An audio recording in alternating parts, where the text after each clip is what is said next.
अच्छा जी, तो the last thing that was left was power, right? अच्छा, अब ये पावर क्या है? पावर होता है, इसकी स्टार डेफिनेशन पहले तो अगर हम लिख लें, ये होता है rate of doing work. What is power? It is the rate of doing work. ठीक है। अच्छा जी, या फिर इसकी दूसरी डेफिनेशन हो सकती है रेट ऑफ एनर्जी कन्वर्जन। अब देखो, वर्क के यूनिट भी जूल्स के होते हैं और एनर्जी के यूनिट भी जूल्स के होते हैं, इसलिए वर्क डन बोले, एनर्जी कन्वर्टेड बोले, एक ही बात होती है ऑलमोस्ट। ठीक है, तो ये देखें, energy is also in joules and work is also in joules, right? क्योंकि दोनों जूल्स में है, तो एक ही बात है। अच्छा, रेट का क्या मतलब होता है? रेट का मतलब होता है, क्या होता है बता सकते हैं? What is meant by rate? Rate of something. Physics या मैथ में रेट कितनी का मतलब जल्दी होता है, कोई चीज कर रहा हो। हाँ, उसका मतलब होता है पर यूनिट टाइम, उसको बोलते हैं रेट। ठीक है, तो बेसिकली पावर का क्या फॉर्मूला बन गया होगा? Work done upon time taken, तो per unit time, that's power. यानी कि मैं कह सकता हूँ जूल्स पर सेकेंड, ये है पावर। और 1 जूल पर सेकेंड के लिए हमने यूनिट इन्वेंट किया है वॉट्स, कैपिटल डब्ल्यू। सही है। तो दुनिया में एक, मैं ये बहुत फ्रिक्वेंटली बोलता हूँ और अब छोड़ दिया बोलना, तो ये कि एक ऐसा क्वेश्चन है दुनिया में जिसका सवाल भी वही है और जवाब भी वही है। क्वेश्चन क्या है? क्वेश्चन है what is the SI unit of power. ये क्वेश्चन है, इसका आंसर भी यही है, और वो क्या है? What is the SI unit of power, exclamation mark. ठीक है। सो पावर का ऐसा यूनिट होता है वॉट्स और उसके सिंबल है capital W. Alright, so that means I can say 1 what बराबर होता है 1 जूल पर सेकेंड के। ओके। अच्छा जी, अब इसकी कैलकुलेशन क्या होती है? बहुत आसान। लेट सपोज आपने वर्क डन ऑलरेडी कर लिया है। लेट सपोज ये एक लड़का है जिसका नाम है अहमद, और ये एक लड़का है मोटा सा, इसका नाम है रशीद। ठीक है, अहमद और रशीद। अच्छा, अहमद ने एक ब्लॉक उठाया और रशीद ने एक बड़ा ब्लॉक उठाया। अहमद ने ये ब्लॉक उठाया, छोटा सा ब्लॉक उठाया जिसका वेट था 2 न्यूटन, और उसको उठा लिया उसने 3 मीटर्स की हाइट तक। तो what is the work done by Ahmad and by Rashid? Will find out separately. ठीक है, वर्क डन बाय अहमद का फॉर्मूला क्या बताया? आप मुझे बता सकते हैं यहाँ पे क्या होगा वर्क डन का formula? Hmm force times distance force time distance, या फिर इसका वेट दूसरा फॉर्मूला भी बताया हाइट था। Weight time work. Yes, weight into height. Weight is 2 newtons, height is 3 meters. So what work do we get? We get 6 joules. यानी कि अहमद ने उस दिन जिम में जाके 6 जूल का वर्क किया। लेकिन रशीद क्योंकि हेवी था, रशीद ने क्या वर्क किया? आ जाए रशीद का वर्क फाइंड करते हैं। रशीद ने जो डंबल उठाया उसका वेट था नॉट 2 न्यूटन, रादर 5 न्यूटन, और उसने उसको पता कितनी हाइट तक उठा लिया था? उसने उसको उठाया था 3 मीटर्स की हाइट तक उसने भी उठाया। Who did more work? Who did more work? Weight into Rashid. height. Obviously, Rashid did more work because he lifted a greater weight ka block, right? So, अब if you want to find out who is more powerful, is Rashid more powerful or is Ahmad more powerful? We cannot decide just by knowing the amount of work that they do. Because what is power? Power not only depends upon how much work that you do in joules, but how quickly that you do that work, and okay, what's the time taken. So let's suppose that Ahmad did this work in 0.5 seconds, but Rashid, since he's so fat, or let's say healthy, should not say fat, right? तो let's say Rashid did this work in 2 seconds. ठीक है, रशीद ने ये काम 2 second में किया, लेकिन अहमद ने यही ब्लॉक उठा लिया था आधे सेकंड में.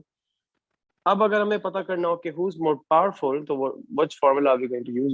We are going to use the formula for Work power, upon that is work done upon time. So 6 upon 0.5, you know what do we get? We get 12 12. watts. What's the power of Ahmed? Ahmed has a power of 12 watts. Watts, not volts, watts. And what is the power of Rashid? Rashid has a power that can be calculated dividing his watt divided by his time, and we get 7.5 watts. That means Rashid, who although did more work, but he took a lot more time as compared to the the other guy. Is that clear? So that's how we can calculate Yes. power. So power is the rate of work done. Achha, so how, in what sense can I use the other definition, which is rate of energy conversion? I can use that also, because in a way I can say that when Rashid and Ahmed were doing work on the block, they were basically converting some form of energy into some form of energy. Can you tell me which form of energy was being decreased? Remember, in the video lecture, you must have seen that we make arrows while using law of Gravitational conservation. potential energy because the height variables. Just a second. On the left side, we write those forms of energy in which there is a loss. On the right side, we write those forms of energy in which there is a gain. Okay, so you think that when we are raising a block, which form of energy is being reduced? जी आप बताएं, कौन सी energy में कमी आ रही होती है जब block उठ रहा होता है?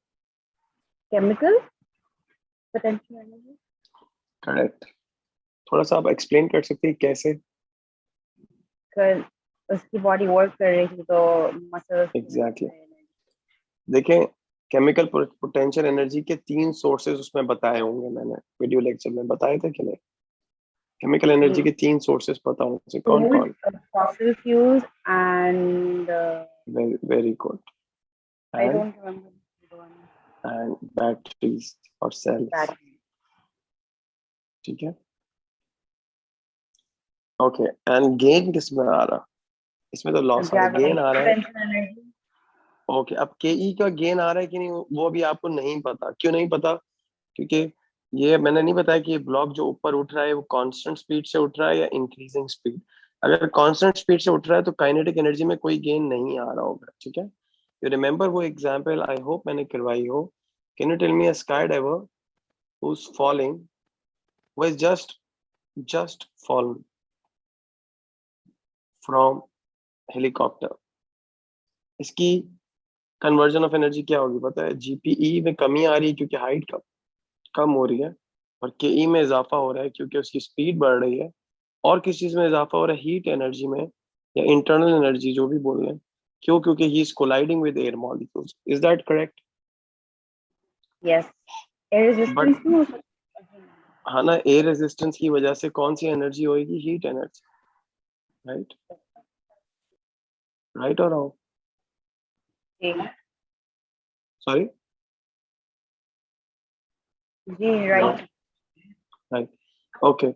But when he falls at terminal velocity, is this the same? Is this the same equation? Is it going to be the same No, equation? it's balance. What's going to be changed here? क्या फर्क पड़ेगा? बताएं. Heat नहीं होगी. Heat नहीं होगी. Terminal velocity पे गिर रहा है तो he is not colliding with air molecules. Heat तो हर दफा जब होती है जब वो एयर मॉलिक्यूल से कोलाइड करता है. सो हीट तो होगी मेरे ख्याल से. He is still colliding with air molecules. He is producing heat energy. कौन सी फॉर्म ऑफ एनर्जी नहीं होगी? ये बेसिकली देखिए, जब हम लोग एरो बना रहे होते हैं, हम यहाँ लिख रहे होते हैं लॉस, यहाँ लिख रहे होते हैं गेन, क्योंकि वो कांस्टेंट स्पीड पे गिर रही है. तो काइनेटिक एनर्जी में गेन होगा क्या? Right. नहीं. तो क्योंकि काइनेटिक एनर्जी गेन नहीं आ रहा. अब अक्सर बच्चे यहाँ पे कंफ्यूज होते, कहते सर उसकी स्पीड तो है, फिर काइनेटिक एनर्जी क्यों नहीं है? भाई काइनेटिक एनर्जी है उसके पास, लेकिन जो जीपीई में जो फर्दर लॉस आ रहा है, बार बार जो लॉस आए जा रहा है गिरने की वजह से, हाइट कम होने की वजह से, वो सारा का सारा हीट में कन्वर्ट हो रहा है। केई में नहीं हो रहा, कैसे पता चला नहीं हो रहा? अगर केई में हो रहा होता तो उसकी स्पीड बढ़ रही होती। तो उसका बेसिकली गेन नहीं आ रहा, फर्दर गेन नहीं आ रहा, ये मतलब है। ठीक है, is it clear? Yes. Okay. हाँ, तो ये था पावर मैं बता रहा था, और ये कंजर्वेशन ऑफ एनर्जी बीच में पता नहीं कहाँ से आ गया। So that was power, that's it. ठीक है, और एक और चीज है, एफिशिएंसी भी फिर नहीं बताई होगी, राइट? आपने शायद नहीं नहीं आपने नहीं बताया। हाँ ठीक है, efficiency and power I think like. तो एफिशिएंसी की स्टार डेफिनेशन लिख लें। It is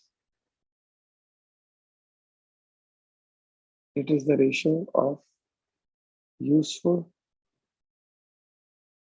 power output to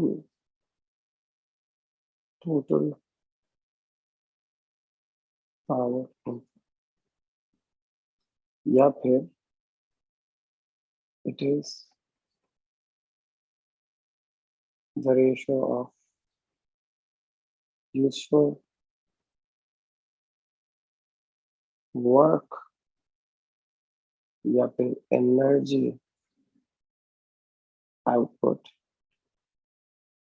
total work या एनर्जी इनपुट। बेसिकली अगर एनर्जी का आउटपुट के लिए वर्ड यूज करो तो इनपुट के लिए भी करूंगा। ठीक है, फॉर एग्जाम्पल देखें, ये एक मशीन है, लेट्स से ये एक मशीन है।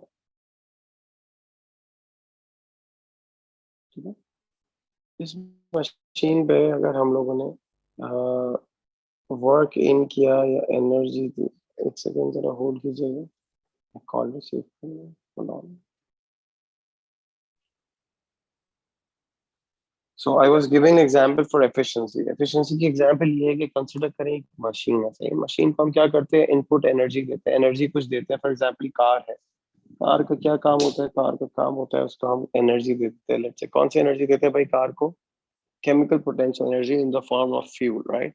फॉसिल फ्यूल में पेट्रोल जिसकी एग्जांपल है। तो लेट सपोज हमने कार को दे दी 100 जूल्स की केमिकल एनर्जी। अब गाड़ी का क्या काम होता है? हमें काइनेटिक एनर्जी प्रोवाइड करना, राइट? तो काइनेटिक एनर्जी ये इसकी, ये आउटपुट एनर्जी है।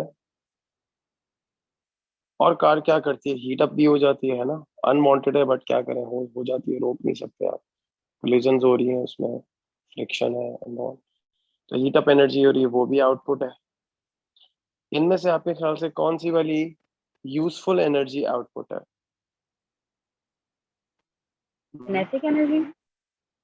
Obviously kinetic energy. गाड़ी का काम, आप पूछ ऐसे रही हैं जैसे मतलब यू आर नॉट श्योर, मतलब कभी किसी ने हीटर के तौर पे इसलिए तो गाड़ी ऑन नहीं की कि यार सर्दी बहुत हो रही है, गाड़ी ऑन करके बाहर बैठ जाते हैं कि नहीं गाड़ी मैं की पूछ हीट। नहीं रही थी, मैं जी बता जी, रही थी। हाँ एग्जैक्टली। तो बेसिकली ये heat energy is a wasted energy output, right? Heat energy को I can call wasted energy output, और kinetic energy को what can I call? I can call useful energy output। तो लेट सपोज गाड़ी ने kinetic energy दी हमें 80 joules की, और obviously जो बच गया वो कितना बच गया? 20 जूल्स, वो वेस्टेड एनर्जी। तो अब एफिशिएंसी, जिसका सिंबल है ईटा या एन जो भी, ये कैसे निकलेगी? तो क्योंकि हमने एनर्जीज निकाली हुई है तो फिर हम एनर्जीज को यूज करेंगे। तो what is useful energy output? That is 80 joules. What was total energy input? 100 multiply by 100। ये इसका फॉर्मूला है, मल्टीप्लाई बाय 100 फॉर्मूले में आता है ताकि आंसर परसेंटेज में आए। Why do we do this? Why do we multiply this ratio with 100 for percentage. Answer to be in percent? ये जरूरी नहीं होता, अगर हमें आंसर परसेंटेज में नहीं चाहिए, कभी कभार एमसीक्यूज में आप बगैर परसेंटेज के भी देखेंगे, और P2 में भी आप बगैर परसेंटेज के आंसर लिख सकते हैं। तो हमारा आंसर यहाँ से 80% ही आ जाएगा। पर मल्टीप्लाई बाय 100 नहीं करते। जिस तरह अगर आपको, आपने प्रोबेबिलिटी की हो, प्रोबेबिलिटी में आंसर जैसे डेसिमल्स में लिखा जाता है या फ्रैक्शंस में, 0.8। ठीक है, तो ये दोनों आंसर्स करेक्ट है एफिशिएंसी के। समझ में आ रही है बात? अच्छा, अब मैं जी। बताता हूँ यहाँ आउटपुट पावर भी यूज हो सकता है। तो फॉर एग्जाम्पल अगर मैं कहता हूँ कि ये एक इलेक्ट्रिक मोटर है। अच्छा, इसमें अब कुछ क्वेश्चन टेक्निकल है, वो मैं बता दूंगा क्या मतलब है। अच्छा, अब ये जो है इसमें ये ओके, ये एक मोटर है, ठीक है। What is this? This is an electric motor, electric motor. अब मुझे एक बात बताएं, बल्कि ये आप पहले मुझे बताना चाहिए। एक मोटर है, एक जनरेटर, ठीक है। मुझे बताएं कि एक एनर्जी है इलेक्ट्रिकल एनर्जी और एक एनर्जी है मैकेनिकल एनर्जी, यानी कि बेसिकली वर्क डन। या चले ये भी मिटा देता हूँ, अभी फिलहाल इसको भूल जाओ। मुझे बताएं, जो इलेक्ट्रिकल एनर्जी है, ये इनपुट एनर्जी है या आउटपुट एनर्जी है for motor and for generator? अगर मैं आपसे ये पूछूं, क्या आंसर होगा? जनरेटर में आउटपुट एंड मोटर में इनपुट। Very good. तो देखिए, ये हमें खुद पता होना चाहिए, ठीक है। अक्सर अक्सर बच्चे इसमें फंस जाते हैं, सर मैंने तो वो न्यूमरेटर में डाल दिया, क्योंकि उनको ये नहीं पता होता इनपुट कौन है आउटपुट कौन। तो देखिए, ये जानना बेहद जरूरी है कि इनपुट एनर्जी के लिए थोड़ा सा कॉमन सेंस चाहिए। क्या करें? देखिए, मोटर जो है इसके लिए electrical energy input energy. Motor बिजली पे चलती है, बिजली इनपुट करती है और आपको जीपीई राइज करके देती है या वर्क करके देती है, जो आप बोलना चाहें, ठीक है। और जनरेटर में क्या होता है? जनरेटर में इलेक्ट्रिकल एनर्जी आउटपुट एनर्जी होती है और यहाँ की इनपुट एनर्जी जो है वो बेसिकली केमिकल पोटेंशियल एनर्जी है, ठीक है। आई होप ये बात समझ में आ गई होगी। ओके, अब ये एक मोटर है, इसके साथ ये एक ब्लॉक लगा हुआ है। इस ब्लॉक को ये मोटर लिफ्ट कर रही है इसे। इस ब्लॉक का कोई ना कोई वेट दिया हुआ है, ठीक है, और ये मोटर है। अब आपसे मैं ये बोलता हूँ कि ये मोटर को हमने ऑन किया, ठीक है। मोटर को ऑन किया कितनी देर के लिए? 5 मिनट के लिए। 5 मिनट्स के लिए मोटर को स्विच ऑन किया और उसने इस वेट को हमें ऊपर राइज करके दे दिया, ठीक है। इसका काम था वेट को लिफ्ट करना, लिफ्ट थी, समझ लें बिल्डिंग की लिफ्ट है। उसने इसको कितने हाइट पे राइज किया? उसने इसको 3 मीटर्स राइज कर दिया। कितना वेट लिफ्ट किया उसने? लेट्स से 12 न्यूटन का वेट लिफ्ट कर लिया, ठीक है। 12 न्यूटन का वेट लिफ्ट किया through a height of 3 metres. अगर मैं आपसे बोलता हूँ, अब क्योंकि आप करंट इलेक्ट्रिसिटी पढ़ चुकी हैं, राइट? करंट इलेक्ट्रिसिटी पढ़ चुकी है ना? जी। मुझे बताएं, पावर का फॉर्मूला याद है? वो जो वीआईपी फॉर्मूला मैंने बताया था, वो क्या फॉर्मूला है वीआईपी फॉर्मूला? ओहो, ये तो मैंने लिख ही लिया VIP current and formula. Voltage. Power sir आवाज पावर का गायब हो फॉर्मूला रही। है करंट इंटू वोल्टेज। अब सही। ओहो, एक सेकंड, आवाज लैग हो रही है। नहीं, अब सही है। मैं क्या कर सकता हूँ ये वो। ओके, देखिए, टेक्नोलॉजी तो वो चीज़ है जो कंप्यूटर के जो एक्सपर्ट होते हैं उनके पास भी इसका एक ही हल होता है, और वो होता है रीस्टार्ट। आप किसी भी कंप्यूटर वाले से कुछ बात करें, वो कहेंगे आपने रीस्टार्ट करके देखा। That's the only solution that they also have. तो मैं तो फिर भी सिर्फ एक मैकेनिकल इंजीनियर, ठीक है। चलो, खैर, अब बात ये है कि अगर मैं आपको बोल दूं कि ये जो मोटर है, इसको करंट मिल रहा है 5 एम्पेयर्स का और वोल्टेज पीछे से मिल रहा है उसको, लेट्स से 3 वोल्ट्स, ठीक है। और ये उसकी हमने इनपुट करंट दे दिया और इनपुट वोल्टेज दे दी, ठीक है। अच्छा, अब ये वैल्यूज गलत हो सकती है, इसलिए मुझे उसकी कैलकुलेशन करने दें, रुक जाए जरा।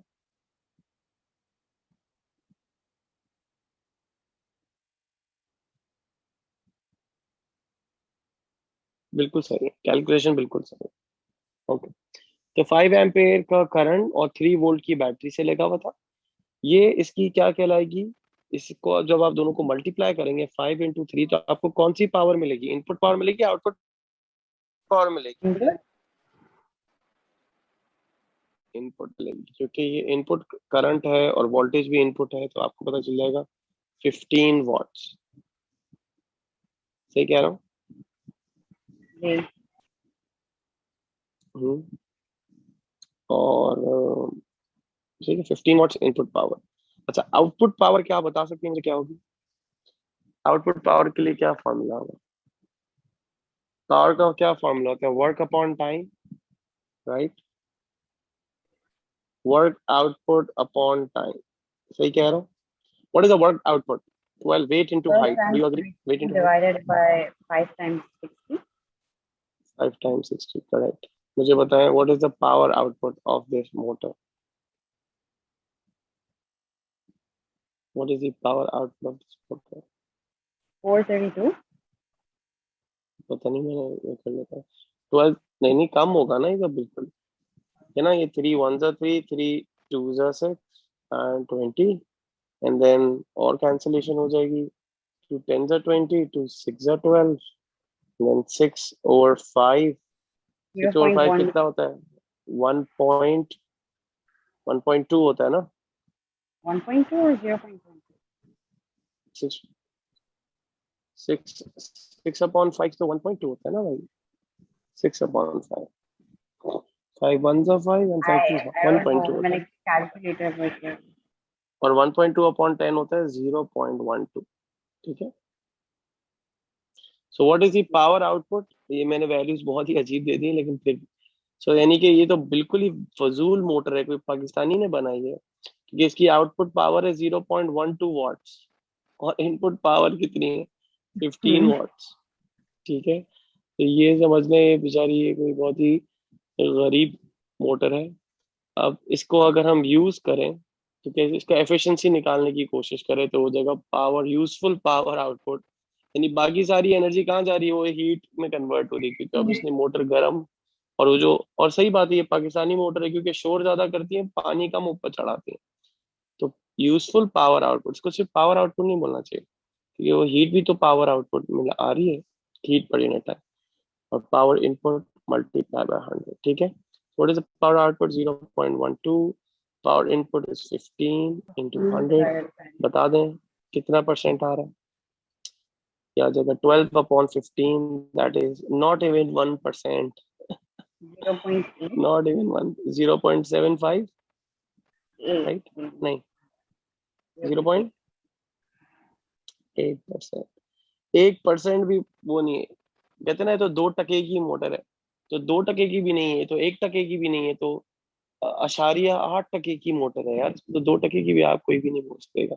इसका मतलब ये इसकी efficiency. Is that clear? Yes. Okay. अब बाकी कहाँ है भाई? बाकी पावर कहाँ गई? वो हीट में कन्वर्ट हो चुकी है, ठीक है? तो तो अगर मैं आपसे हमेशा पूछूं ठीक ना, ही व्हाट होता इज है. साउंड, हमारे सिलेबस में आता ही नहीं। हम साउंड का ना तो कभी मैंने मार्किंग की में देखा है साउंड का एक्सेप्टेड आंसर, आप हीट ही बोलते हैं, ठीक है? और भी हो सकती हैं, लेकिन इन दिस केस यानी हम साउंड नहीं बोलते हैं, पता नहीं, आई मीन नॉट नो। अगर वो बोलता ना, what is the wasted energy output? So if we write sound, it's gonna be incorrect. I think so, I I I I think so, yes, because nowhere in the marking key have I seen sound energy being given as, an answer, or alternate answer. We always say it's heat energy, ठीक है? Okay, सो wasted energy, बाकी आपके पास topical है ना password, उसमें check करें। I have never seen that, ठीक है? ओके, सो वेस्टेड एनर्जी आउटपुट ये है, क्या है वेस्टेड एनर्जी आउटपुट? अगर आपसे वेस्टेड एनर्जी आउटपुट बोले, तो आप बोलेंगे भाई वेस्टेड पावर कितनी है? अगर मैं आपसे पूछूं वेस्टेड पावर Total कितनी है, पहले तो ये minus बताएं। useful. यस, आप बोलेंगे सर 15 में से 0.12 हटा दें, बाकी सारी वेस्ट हो रही है, यानी कि 14.88 वॉट्स वेस्ट हो रहा है, सही कह रहा हूँ? ये Yes. वेस्टेड पावर आउटपुट है। ये कौन सी पावर है? वेस्टेड पावर आउटपुट है। अगर एनर्जी चाहिए, ये फॉर्मूला मैं बता चुका हूँ एनर्जी का, आई थिंक उसमें बताया था प्रैक्टिकल इलेक्ट्रिसिटी में, E equals to P T, बताया था कि नहीं? हाँ, ये वाला बताया था. E equals to IVT and E equals to PT. हाँ, तो E equals to P T तो बेसिकली आज भी बताया भाई, कैसे P equals to E upon T बताया ना आज की क्लास में, इसमें E को जी. सब्जेक्ट बना लें, E को सब्जेक्ट बना लें, एनर्जी को, एनर्जी बोलो वर्क बोलो, एक ही बात। तो अगर आपको वेस्टेड एनर्जी पता करनी है, तो पावर भी कौन सी यूज करें? वेस्टेड पावर यूज करें। तो आधे की एनर्जी वेस्टेड। तो वेस्टेड एनर्जी आउटपुट किस तरह आएगी? पावर है 14.88, कितनी देर के लिए ऑन की है मोटर? 5 × 60 के टाइम को सेकंड में कन्वर्ट करना है मिनट से। ओके, सो आंसर आपके पास आ जाएगा कितने जूल्स की एनर्जी वेस्ट हुई। Do you understand this? Yes. So that was this chapter. मैं जरा 2 सेकंड पॉज करो and then I take your question.